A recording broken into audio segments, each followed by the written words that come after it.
Hello friends, welcome to my YouTube channel. पिछले video में आपने देखा कि हम लोगों ने क्लास 6 की साइंस की फर्स्ट लेसन को पढ़ा था। आज हम लोग उससे रिलेटेड जितने भी क्वेश्चंस हैं वो सारे आज हम लोग करेंगे। ठीक है, तो चलिए शुरू करते हैं हमारी आज की क्लास।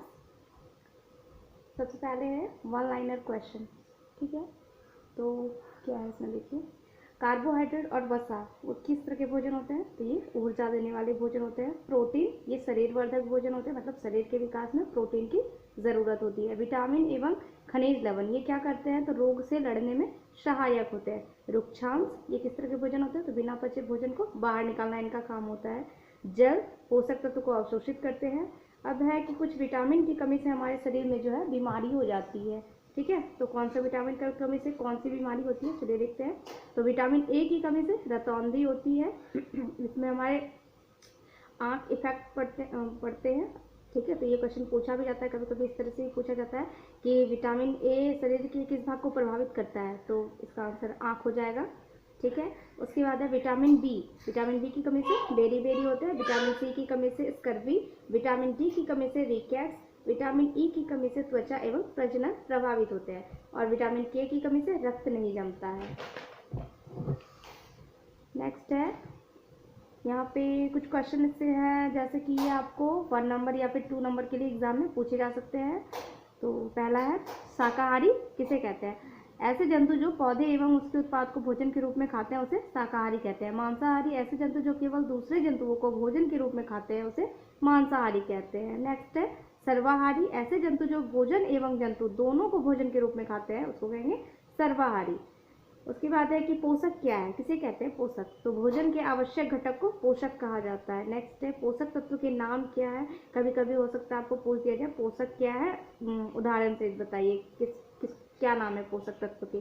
तो क्या क्या नाम है? कार्बोहाइड्रेट, प्रोटीन, वसा, विटामिन तथा खनिज लवण। संतुलित आहार किसे कहते हैं? तो जब आहार में सभी पोषक तत्व उचित मात्रा में हो तथा रुक्षांश तथा जल भी हो तो उसे संतुलित आहार कहते हैं। आयोडीन के स्रोत, मछली, केकड़ा, आयोडाइज नमक, अदरक, समुद्री उत्पाद, ये सब आयोडीन के स्रोत हो गए। नेक्स्ट है हमारा लौह के स्रोत, यानी हमें लौह तत्व किसमें मिलता है? तो लौह के स्रोत है पालक, सेव, मडुआ, साबुत अनाज, यकृत। कैल्शियम के स्रोत, दूध, अंडा, मूली, शलगम, केला। नेक्स्ट है हमारा कुपोषण, किसे कहते हैं? कुपोषण। तो जब शरीर को आवश्यक मात्रा में पोषक तत्व नहीं मिलते तो इस स्थिति को कुपोषण कहते हैं। सूखा रोग, प्रोटीन तथा कार्बोहाइड्रेट की कमी से सूखा रोग हो जाते हैं। क्वाशियोरका रोग, ये बच्चे इससे प्रभावित होते हैं। इसमें क्या होता है कि बच्चे के शरीर में प्रोटीन की कमी हो जाती है। घेंगा रोग, आयोडीन की कमी से ये होता है। इसमें क्या होता है कि गले की ग्रंथि जो है वो फूल जाती है। एनीमिया रोग, ये एक प्रकार से शरीर में खून की कमी होती है जो कि लौह तत्व की कमी से होती है। तो यहाँ देखिए, लौह तत्व की कमी से खून की कमी का होना ही एनीमिया रोग कहलाता है। अस्थि और दंत क्षय, अस्थि का मतलब होता है हड्डी, बोन। ठीक है, दंत मतलब आप लोग जानते हैं दांत, यानी कि अस्थि यानी कि हड्डी और दांत का क्षय किस कारण से होता है? तो ये कैल्शियम की कमी से होता है। मोटापा, वसायुक्त भोजन की अधिकता से, जब हम लोग ज़्यादा तेल वाला सामान खाते हैं तो उससे हमारा क्या होता है? मोटापा हो जाता है। ठीक है, अब हम लोग बुक की कुछ क्वेश्चंस देख लेते हैं। तो यहाँ पे है आपका कि आलू में होता है, तो आलू में क्या होता है? मंड, प्रोटीन, वसा, खनिज लवण, इनमें से क्या होता है आलू में? तो आलू में होता है मंड। ठीक है, हड्डियों एवं दांतों को किसके उपयोग से स्वस्थ रखा जा सकता है? तो लौह तत्व, कैल्शियम, सल्फर, इनमें सभी। तो हड्डियों और दांतों को कैल्शियम से स्वस्थ रखा जा सकता है। इनमें से किसमें पोषक मूल्य शून्य होता है? किसमें होता है? विटामिन, रुक्षांश, प्रोटीन, वसा। तो इसमें से रुक्षांश में कोई भी पोषक तत्व नहीं होता है, लेकिन फिर भी हमें ये अपने भोजन में शामिल करना चाहिए। क्यों? क्योंकि इसका काम होता है बिना पचे हुए भोजन को बाहर निकालना। ठीक है, घेंगा रोग किसकी कमी से होता है? तो ये आयोडीन की कमी से होता है।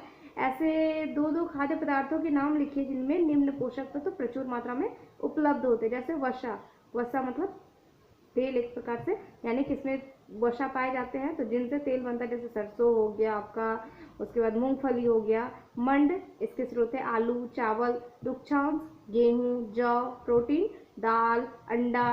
ठीक है, अब नेक्स्ट है यहाँ पे सही गलत बताना है, कौन सा सही है कौन सा गलत। तो केवल चावल खाने से हम अपने शरीर की पोषण संबंधी आवश्यकताओं को पूरा कर सकते हैं? नहीं, ये गलत हो जाएगा।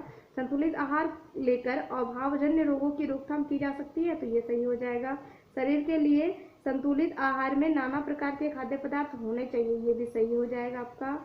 उसके बाद शरीर को सभी पोषक तत्व उपलब्ध कराने के लिए केवल मांस पर्याप्त है, नहीं, ये बिल्कुल गलत है, ये गलत हो जाएगा। उसके बाद है यहाँ पे देखिए आपको मैच करना है।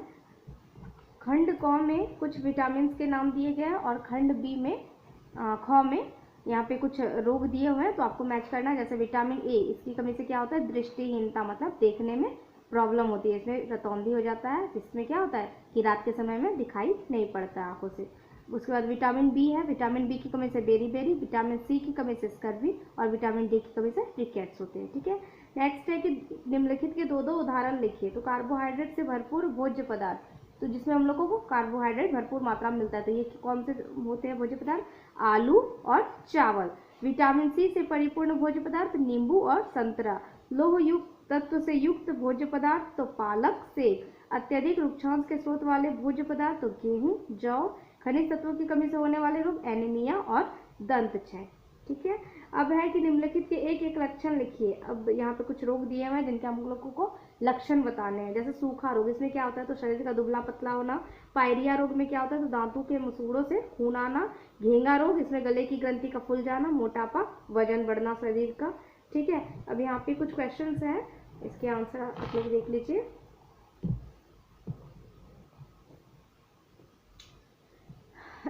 एक मोटे व्यक्ति को अपना भोजन को कम करने के लिए अपने वजन को कम करने के लिए क्या क्या करना चाहिए। तो एक मोटे व्यक्ति को अपने यहाँ पे मैंने भोजन लिख दिया है, वजन होगा।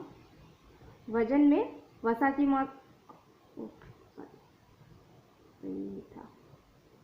भोजन में वसा की मात्रा ना की मात्रा में लेना चाहिए तथा नियमित रूप से व्यायाम करना चाहिए।